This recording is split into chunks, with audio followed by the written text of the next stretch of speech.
And welcome, ladies and gentlemen. I'm the Idea PC, joined today by Rude Dude One here for the Upsurge Minor League playoffs matchup between Omega Gaming Ice and Wulfpack. And they have this one best of three. Rude Dude loser is eliminated from the rest of the tournament. So everything that they've worked for this entire season here on the line in this playoff match. All of these teams that have made it to playoffs have earned their spot, and it's going to be a tough road for any team from here on out. Yep, you're exactly right. All of these teams have come across all four divisions of the UML play-in stage, I suppose we could call it. Now made it into the playoffs. We've got a best of three series, and we're in the lower bracket here. So single elimination for these teams who weren't able to secure a top two seed in their respective group. But both of the teams here are going to be looking to fight for their spot and keep themselves in this tournament. It will indeed, and the winner of this match will go on to play the loser of match number one, which was Gothboy Click and Ignitus Esports. So, still waiting to see the results of the matches here today. Once we get those results, those will come through. But, these teams do have a long way to go here in these matches. For the entirety of the losers bracket, obviously, as soon as you lose, that's pretty much the end of the line for you. So these teams have to be able to make a strong run to be able to get themselves to that place where they want to be. But overall, here, Wolfpack, Exiled, I actually know a few of these players that I have played with, or at least casted for. Actually, from my ESDL days, AD Casey has a very, very strong AD carry in the bottom role there.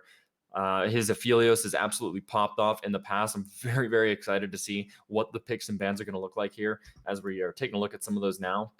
They do have drafted themselves up the Ash, though. So they will pick the Varus there on the side of Omega Gaming. Ice, again, has seen so much priority even after the nerfs on his piercing arrow, still getting picked up by teams across the amateur scene. And the Trundle getting picked up for Wolfpack. Yeah, and we're just seeing that those, light touch nerfs that came across in 1014 to the Varus, to the Trundle, not really making too much of a difference in the amateur leagues. We've got Varus here, slight damage nerf on his E and a bit of a bigger hit to his piercing arrow. Not going to be affecting him though. Gets first picked by Omega, and I'm still kind of surprised by the fact that Wolfpack don't pick up the Aphelios. Was the one ADC of the three that was untouched during this patch, and as you mentioned, AD Casey with the popping Aphelios really would have expected him to see the Aphelios come out. But if he's comfortable on the Ash, then we're none to judge. And for the rest of the pickups, though, Supermark gets his hands on Graves. It's something that we've seen banned away from him quite a lot in these games that we've cast of Omega Gaming Ice. So we'll have to see if the bans were precedented and were needed, if he can show up on this Graves pick. Well, absolutely, indeed. I have to wait and see here. But overall, you do see the set getting picked up here for Wolfpack. I have seen this be flexed before for the support role that ADKC has been comfortable with as a support champion. So, great flex pick for them here. They can send it top. They can send it to that support pick as well. They could even do some weird stuff where maybe Trundle is not the jungler, but that is going to be maybe a little sketchy to think about. But overall here, bans coming on through Vladimir Kled for the side of Wolfpack, Zoe Diana for the side of Mega Gaming Ice. So putting some pressure towards the mid lane here, trying to take away some of the champions from the pool of King Shamer 102 here. They do pick up the Mordekaiser here, so I am expecting to see a set support here alongside the Ash. Has been a very dominant and potent combination. Ash with the slows really does allow Set to kind of close the distance even quicker on some of those targets for him to get that CC that he wants to get off. So good drafting here from the side of Wolfpack. Mordekaiser will be top, and they will be saving the counter pick for the mid lane.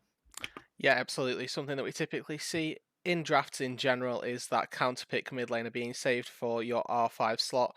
And also to mention that this Mordekaiser is sort of a steal away pick from Koros as well up on the top side. We've seen it a couple of times where he has picked up the Mordekaiser and had his way with top lane, as we saw it, I think, last on Tuesday, even where he was fighting against the Sejuani. He obviously didn't come out on top of the game, but the matchup in general looks very favoursome for him. And this is another blind pick that we've seen him default to quite a lot.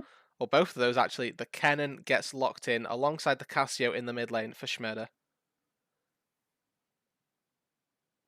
will get picked up here, gonna be placed up. And so, just taking a look at this whole combination of champions, we do know that Shmurda does have some comfortability on those types of control mages here. Obviously, Cassiopeia has that late game scaling ability to really push the envelope as this game goes on, and Wulfpack will respond in like what the Corki here can be an absolutely dominating pick, looking to get some kills on that champion early to have him have a really, really strong early game here.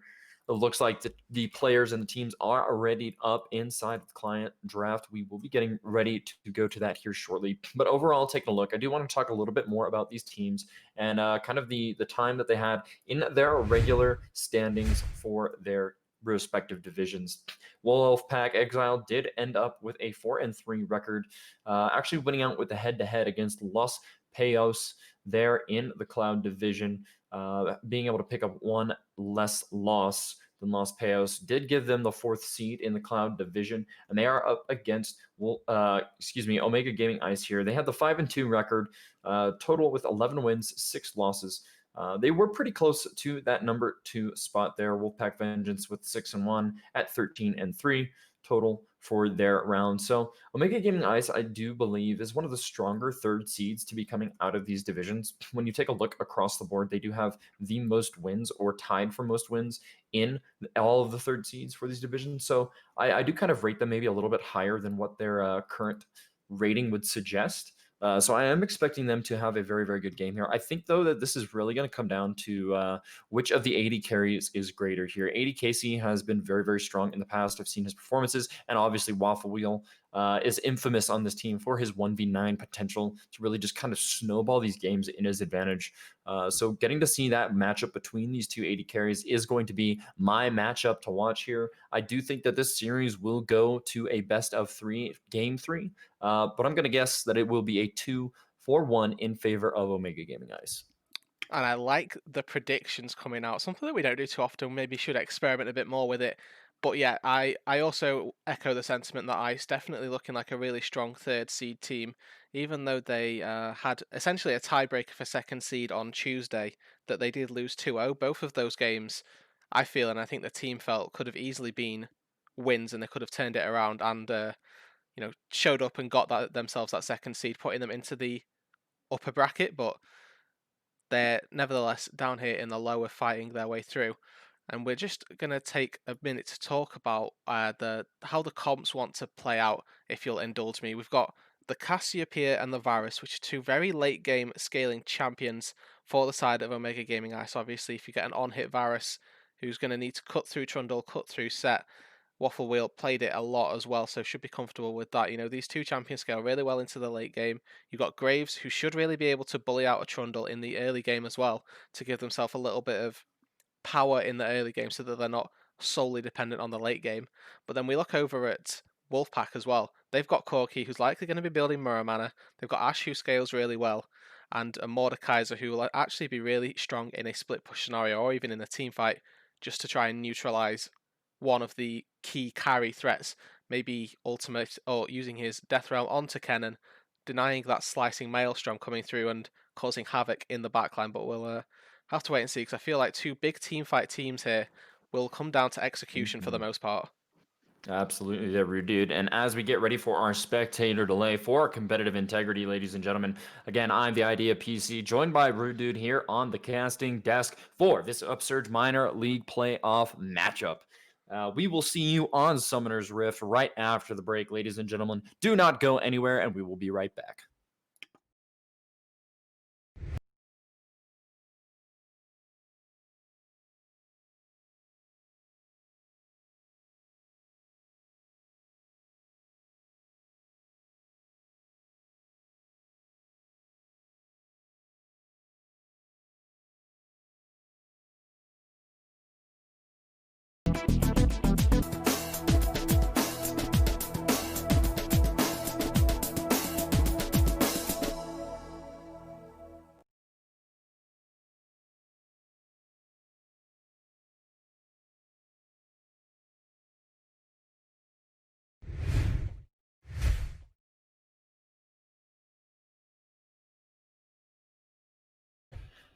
And welcome back, ladies and gentlemen. We are getting ready for our Upsurge Minor Leagues playoff match between Omega Gaming Ice on the blue side and Wulfpack here on the red side. Very, very exciting matchup that we've got here for us today.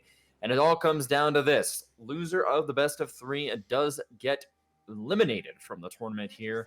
And some early aggression here from the side of Wulfpack, looking to get that invade, looking to get some vision down here early, trying to figure out where that first camp is going to be. You see Graves there responding up on top. Supermark putting that ward down, going to be tracking this Trundle as he moves through the jungle.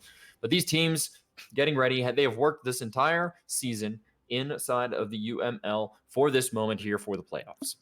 Yep, you're exactly right. Right here, we're in the lower bracket, so a loss in this series, unfortunately, does mean the end of their team's run in the cup. But nevertheless, both the teams will be looking to pick it up and will definitely be fighting it out tooth and nail to keep themselves in the game. And I just want to quickly touch on that invade path that the guys at Wulfpack tried to do there, as we see the junglers both starting not on the wards. So, both teams going to know where they're going, but without the information of seeing precisely, going to know that they're on the opposite buffs. They took a path through the top of the Dragon Pit, which is probably one of the worst paths to go for. I'm much more of a fan of when teams try and invade and they go sort of next to the big rock around the tri-bush on the bot side, because you get a much less vision of the enemies coming towards you. If you sat above red buff on blue side, it's nice trading here mid lane as well, by the way. If you sat above the red buff, it's so easy to play deep and play safe that an invade being successful there is really never really possible if you're not AFK. But just a little side note that I wanted to quickly touch on as we see the lanes farming up, playing out as they are expected to here. Got Waffle Wheel with the Cull start actually. So not going for the Doran's Blade, deciding that he's going to farm up. And it'll be interesting to see whether or not he's opted for the cut down rune as well, without that health.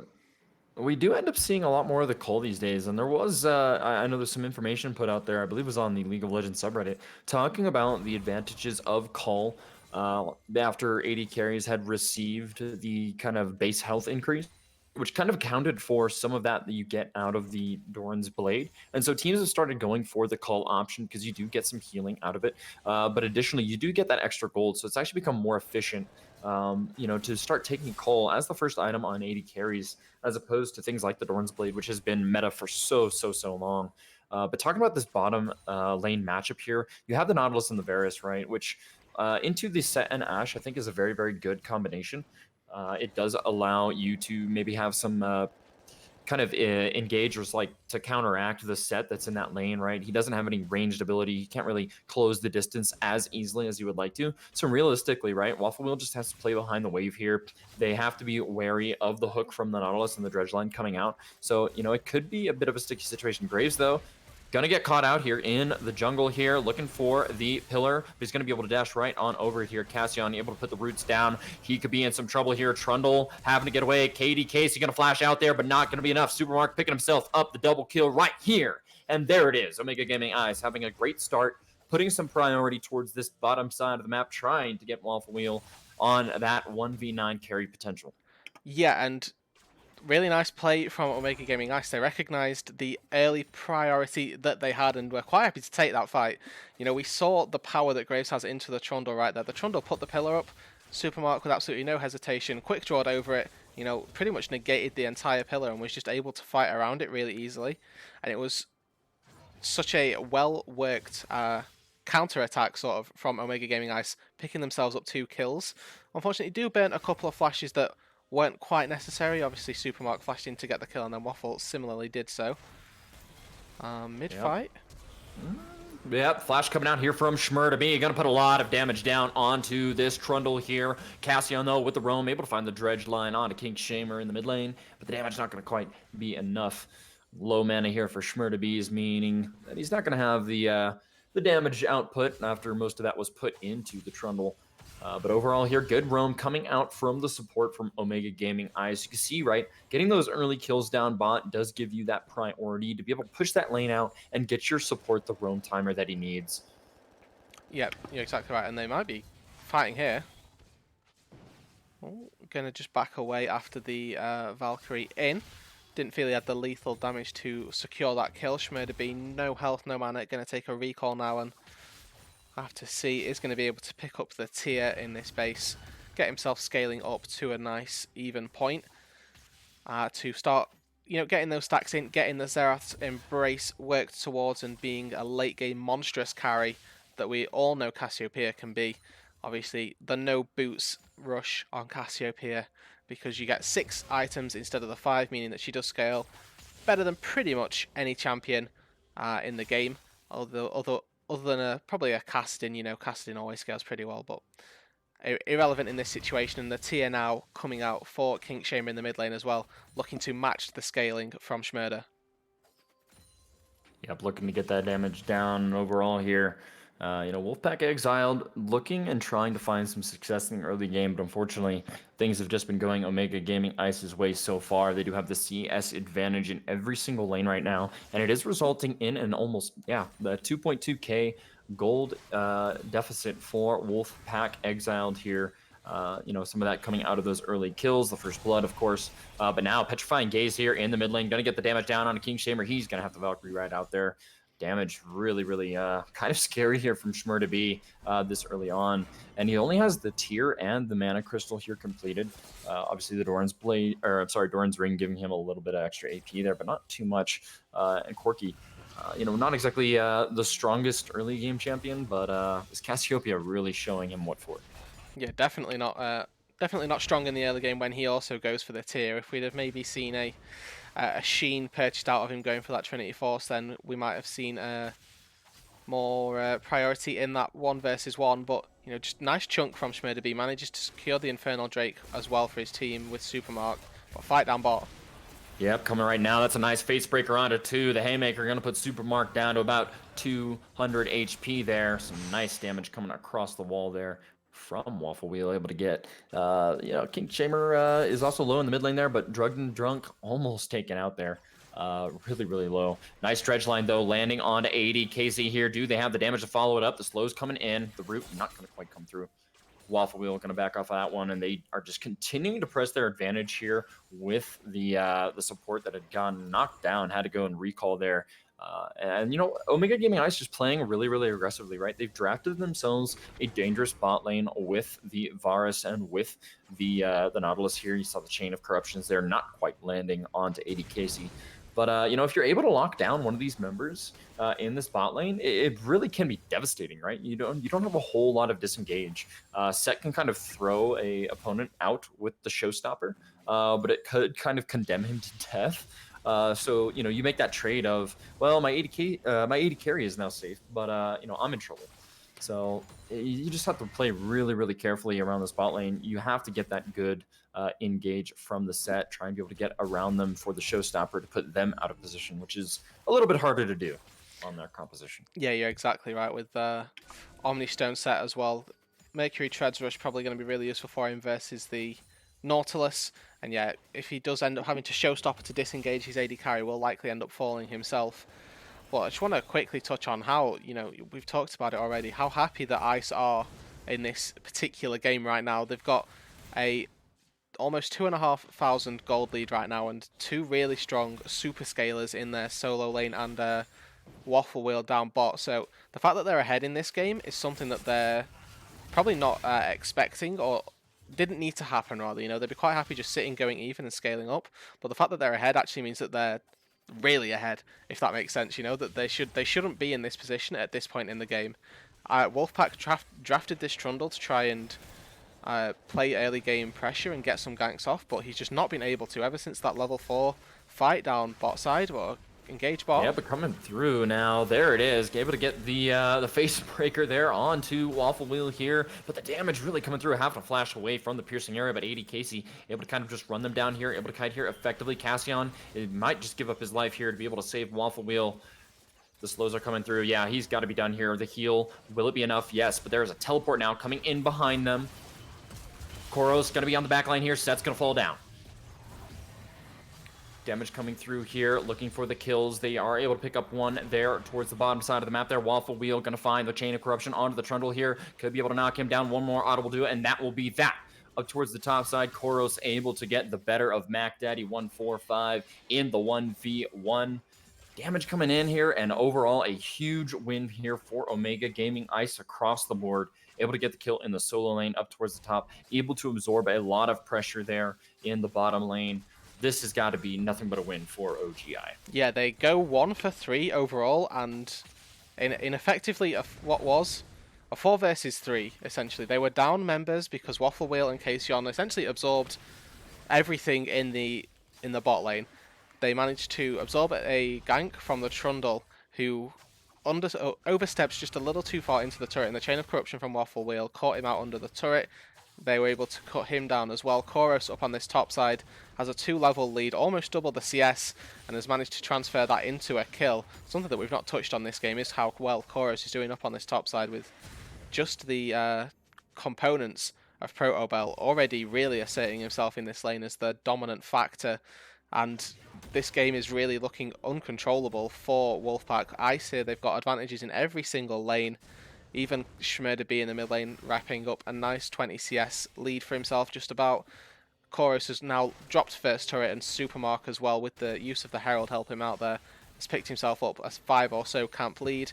Getting the neutral objectives, he's now walking toward that Mountain Drake spawn in about 10 seconds, with priority mid and most likely priority bot lane, as well as the Koros roam now coming through his red jungle. I expect to see Waffle Wheel and Kayshawn pushing this lane and then go and help, and they'll just have 5 people there to secure a Drake, and it should be pretty free for them. It should indeed here. They just have so much pressure towards the bottom side of the map here. The item difference is definitely stark. In contrast here, they do have the completed recurve bow there, giving him that extra attack speed, and also on-hit damage there, I think is 15 per auto attack. And there it is, Dragon just easily and effortlessly going on over to the side of Omega Gaming Ice. And that's what happens when you have the priority in your mid and bottom side of the map. But now, Koros is here. He's come from the top side of the map here. They're looking for the damage. Has the Maelstrom available here. Not going to be able to use it, though. Bot lane not quite rotating in. Ooh, depth charge there. Thrown down onto 80 Casey, maybe a little preemptively there. Is just going to be able to flash away here with the stun from the Ash Arrow coming on in. Corky there with the Valkyrie, able to get the damage down. And that's the kill over onto the mid laner for Wulfpack Exile. Yeah, nice little collapse there. They do pick themselves up 1 kill on Kayshawn, who was just a little too far forward, but the Chain of Corruption to stop the dive.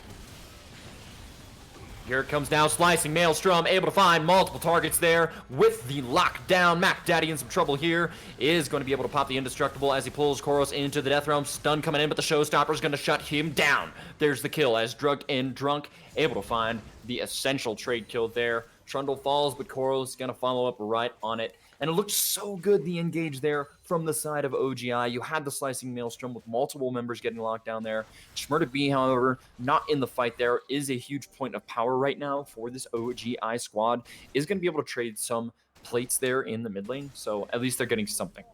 Yeah, and that was the power of the Mordekaiser that we talked about in draft, how he was going to be looking to interrupt the slicing Maelstrom with the Death Realm, and he executed it not perfectly. There was a little bit late, his carries did get stunned up, but he definitely saved them from what would have been a very deadly cannon if he was able to stay in the proper realm with them. So we look to see that interaction happen constantly again and again, but a nice chunk in the mid lane. Schmurda B with just 1 combo with Noxious Blast and the Petrifying Gaze takes Kinkshamer down to about 25% HP. Yeah, it's kind of shocking, actually. The Petrifying Gaze didn't even get the stun off, right? So you just imagine, right? I mean, Schmurda B has easily solo kill potential here in the mid lane. And, we're seeing that reflected just in the CS advantage that he's been able to get himself here. Obviously, Corky has opted to roam because he does know that mid lane kind of fight is not always going to be going his way unless he has some gank potential here, which you do see. Oh, no. Now coming in, the flash coming out, but the stun.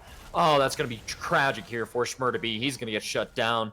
Kill credit going on over to the Trundle here. Nice Ash Arrow from across the way to be able to make that one happen. Schmurda B, no. He saw the arrow coming in, and as soon as he thought he was safe, he flashed into it. That feels bad for him. And a nice collapse overall from Wulfpack. Obviously, they put 3 people there. Maybe he would have been able to get out if the Ash Arrow hadn't have landed. Maybe they would have been reliant on the pillar. But another fight here, bot. Yep, coming on in. Death Charge gonna land on 80. Casey, he's gonna get rooted down and stopped up here. Flash coming out from Drugged and Drunk to be able to get himself off to safety here. But a good pick onto the AD carry there. AD Casey gonna get knocked down here. Kill score now 7-4 in favor of OGI. And they've managed to work themselves what is now almost a 6K gold lead actually in their favor, so pretty big here for the side of OGI. Most of that is getting reflected in the Varus down here, but now Koros finds himself between two, is going to have some damage coming on down. Guy is going to get taken on over to the Death Realm, looking to kind of juke and dodge out here. Gets the stun down onto the Mordekaiser, not going to last too long, but King Shamer is here. Do they have the damage? The Rocket's going to come through, but do they have the speed? I don't know. Flash coming in from the Mordekaiser, able to put the Obliterate down, but he gets a shotgun blast here into the face. Wafflewield has now arrived. Chains of Corrupt and land onto the Trundle as King Shamer finds himself a little too far forward with the Dredge Line and Root. And there it is. One team fight here. 2-for-1 trade in favor. No, sorry, 2-for-0 trade, actually. In favor for OGI, able to collapse appropriately there. We saw the roams coming in from the bot lane as they have now transitioned to the mid lane. And unfortunately, the chase just coming in from Wulfpack Exiled was a little too much. Yeah, and even without the chase, you know, Supermark and Chorus managed to take a kill down. They killed Mac Daddy in a 2 versus 4 before the rest of Ice got there, you know, before Waffle and Kasion were able to rotate their way up. Everybody on Ice is just so strong right now. Look at the CS in the mid lane for Shmurda B. Not just the differential being 60 plus, but he's easily over 10 CS per minute, you know. We've got 189 at 17 minutes. You know, that's looking more towards the 11 and a half mark, which is, you know, pretty unprecedented for levels at this sort of level of League of Legends. You know, 189 farm, this sort of timing is pretty baffling. And, you know, we saw Koros and Supermark up on the top side on their own, pretty much taking out 4 members. We'll forget that though, because it looks like there's an engage about to come with the Valkyrie. King Shamer and the rest of Wulfpack are set up around this Drake before Ice, and Koros is on the top side. Be able to find a little bit of damage, kind of looking for the mid lane here. They are going to be able to give up that top tier 2 turret in exchange for the Cloud Dragon here, and they're going to be pushing it down mid as well, looking maybe for 2 here. Cassiopeia going to do her best to try and spot out the rotations coming in here now. You see it coming through. Rift Herald going to be called in the mid lane here. This is actually 2 towers now, but the arrow landing there onto Supermark. That could be bad. Flash and half now out here. Cassian finds himself in between 5 members. Is going to tank up a lot of damage here. Set going to get knocked down before the Haymaker and the dunk can come out. Waffle Wheel chasing down 80. Casey here has the heal. Not quite the damage, though, to be able to get him off. 3-for-1 trade here for the side of OGI, even after Supermark found himself catching an unfortunate Ash Arrow there, be able to flash himself out of the rest of the damage. That's 3 turrets, and most likely this inhibitor, all for that Cloud Dragon. I mean, unfortunately, Wulfpack Exiled here is giving up so much to be able to take themselves, you know, the Dragon. An inhibitor and all these turrets really is kind of devastating for the side of Wulfpack. They're actually, you know, able to kind of put some pressure towards the top side as well. So overall, I mean, as far as gold goes, OGI winning out on that one. Now 11K ahead of their opponents here at 18 minutes. This is an astonishing gold lead. Yeah, it really is, and they can't even take the Baron. They're so early into the game. As Death Realm is called bot lane. Yeah, this could be bad here for Koros. He's going to take a lot of damage inside of this Mordekaiser ultimate here. Does have the flash. Yep, he is going to use it, be able to get himself up and over the pit there. Good usage there from Koros, able to use the speed inside of the Death Realm to avoid a lot of the Mordekaiser damage that comes from the Obliterate on isolated targets. So well played there, able to absorb that pressure, be able to get the cooldown off of the Mordekaiser there. Granted, it's not a very long one, right? Mordekaiser ultimate is up pretty quickly after it's used, but not going down there, not giving away the shutdown gold, I think is absolutely essential. Yeah, it really is, and yeah, Mac Daddy doesn't really do any damage from his, or he obviously has the base damages, and Mordekaiser, the passive on him scales really well with whatever you end up buying, but without the magic or without the ability power here, he's gone straight for an Abyssal Mask versus obviously Cassiopeia Cannon is a nice pickup, and to an extent as well the magical damage from the Varus W, but we can't underestimate the fact that he is just a super weak top laner at the minute, trying to deal damage in these team fights just really isn't going to be something that he excels in. And if you were going to try and pick this style of build, you'd much rather have seen him on a tank of some description that could benefit the team more than more than just a Mordekaiser, which would steal Mm-hmm. away the cannon slicing maelstrom. But we do see here, though, a Baron attempt started up.